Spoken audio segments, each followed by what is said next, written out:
ভাইয়েরা, আমি প্রথম কথায় বলতে চাই, ইসলাম যেখানে থাকে সেখানে শান্তি থাকে, যেখানে ইসলাম নয় সেখানে শান্তি থাকতে পারে না, সেখানে দুর্নীতি বাসা বাঁধে, মুনকার ফিতনা ফাসাদ বাধা পায়।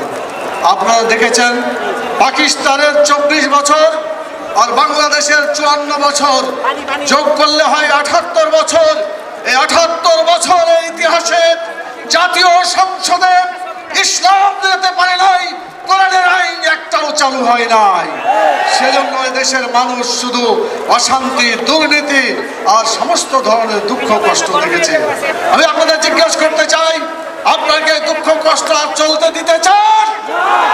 যদি না চান, আগামী দিনের জাতীয় সংসদে শুধুমাত্র ইসলাম চলবে, কোরআন এবং সুন্নাহর আইন চলবে। মানুষের তৈরি করা কোনো মতবাদকে জাতীয় সংসদে আর যেতে দেওয়া যাবে না।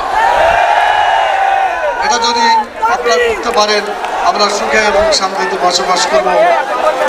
রাসূল বলেছেন, অন্যায় দেখলে হাত দিয়ে প্রতিহত করো, না পারলে পারে মুখ দিয়ে চিৎকার করো, না পারলে অন্তর থেকে প্রচেষ্টা চালিয়ে যাও।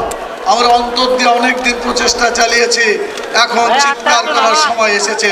আমাদের এখন শক্তি দিয়ে অন্যায়কে, দুর্নীতিকে প্রতিরোধ করার সময় এসেছে। আপনাকে রাজি আছেন প্রতিরোধ করতে?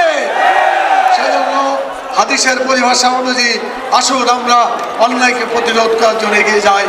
আজব এই বাংলাদেশ, এখানে চাঁদা না দিলে জীবন শেষ।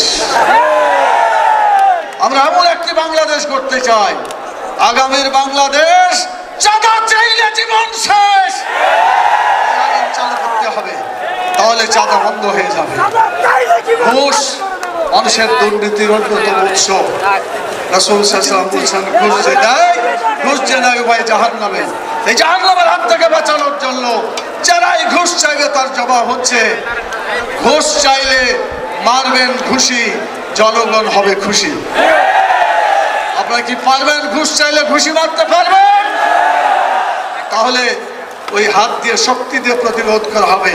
তবে আমরা বিশ্বাস করি আইনসম্মতভাবে, রাষ্ট্রীয়ভাবে আল্লাহর আইন চালু হবে।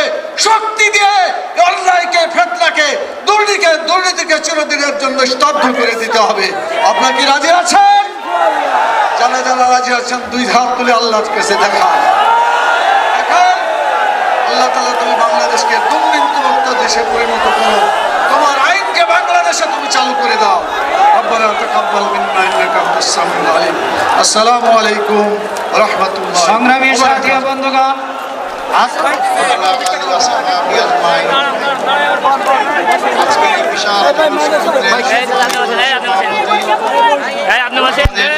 ইসলামের সম্মানিত আমির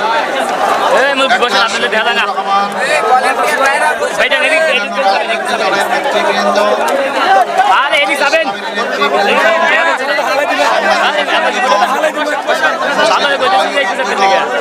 আসসালামু আলাইকুম ওয়া রাহমাতুল্লাহ। আপনারা অধীর আগ্রহে জামাতের জন্য দিক নির্দেশনা দেবেন। এজন্য আমি খুব সংক্ষিপ্ত সময় আপনাদের সঙ্গে দু একটি কথা বলবো ইনশাআল্লাহ।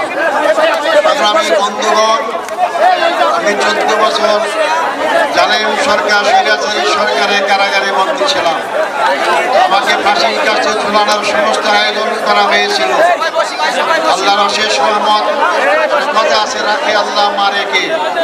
আল্লাহ আমাকে বাঁচিয়ে রেখেছেন। জুলাই আগস্টের বিপ্লবী সেই ভাইদের রক্ত ত্যাগ, কোরবানির বিনিময়ে দেশ নতুন স্বাধীন বাংলাদেশ। আমিও নতুনভাবে স্বাধীনতা অর্জন করেছি। বাংলাদেশের কারাগার থেকে মুক্ত আকাশে আপনাদের সামনে নিত হয়েছি। আমি ফাঁসির মঞ্চ থেকে আজকে লক্ষ জনতার মঞ্চে হাজির হতে পেরেছি। আলহামদুলিল্লাহ।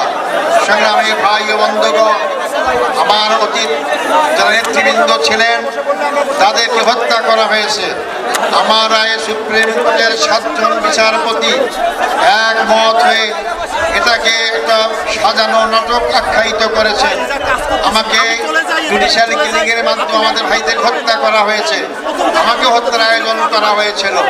আমি আজকের এই বিশাল জনসমুদ্রের মধ্য দিয়ে সরকারের কাছে জোর দাবি জানাতে চাই, আমাদের যে 10 জন ভাইকে কারাগারে শহীদ করা হয়েছে, 5 জন সরাসরি ফাঁসির মঞ্চে ঝুলিয়ে 5 জনকে বিনা চিকিৎসায় কারাগারে হত্যা করা হয়েছে। এই হত্যাকাণ্ডের সঙ্গে যারা যেখানে যেভাবে যতটুকু জড়িত তাদেরকে আইনের আওতায় নিয়ে আসতে হবে এবং তাদের শাস্তির বিধান করতে হবে। সেই সমস্ত পরিবারের সদস্যদেরকে ক্ষতিপূরণ দিতে হবে। আমি সেই দাবি আপনাদের সামনে আবার এই সরকারের কাছে জোর দাবি করছি।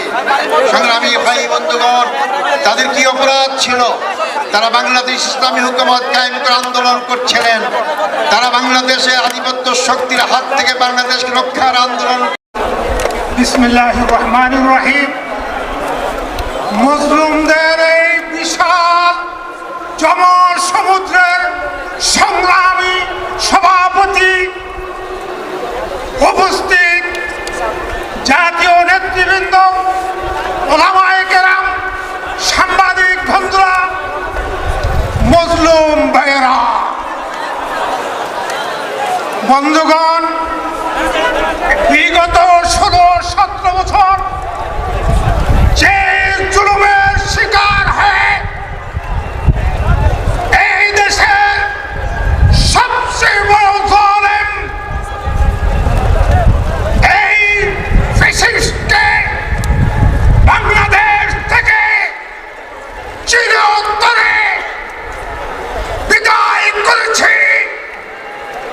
ইনশাআল্লাহ সামনেও সকল জাতীয় নেতৃবৃন্দ আছেন এবং যারা উপস্থিত হন নাই, সকল দল মত নির্বিশেষে সকলকে বলবো, ঐক্য থাকেন, ঐক্যবদ্ধ হন, ঐক্যর বিকল্প কোনো শক্তি নেই।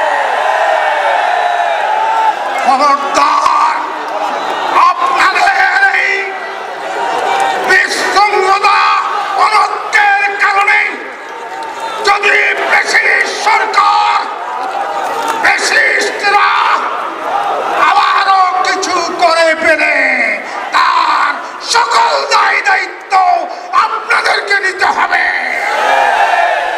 বক্তব্য রাখতে হলে বক্তব্য রাখবেন শালীনতা বজায় রেখে।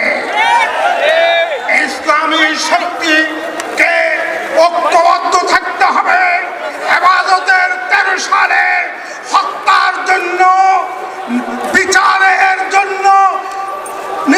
বিচারের কমিশন এর দাবি জানাচ্ছি এবং হেফাজতের মামলা প্রত্যাহার করতে হবে এবং এই সরকারকে এত বড় ক্ষমতা দিনেই কেয়ারটেকার আজকে বাইর মালিক হইয়া আজকে আমাদের দেশে জাতীয় সংঘের মানবাধিকার কমিশন, এটা আমরা মানব না, মানি না, মানব না।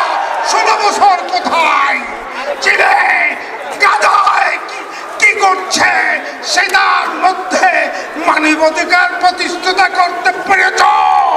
তাই মানবাধিকার নামে কোন কোরআন সুন্নাহ বিরোধী কোন কর্মকাণ্ড এদেশে আমরা বরদাস্ত করব না। কাদিয়ানীকে রাষ্ট্রীয়ভাবে অমুসলিম ঘোষণা করতে হবে। কোরআন সুন্নাহ বিরোধী কোন আইন করা যাবে না। এর জন্য ঐক্য থাকতে হবে ইনশাআল্লাহ।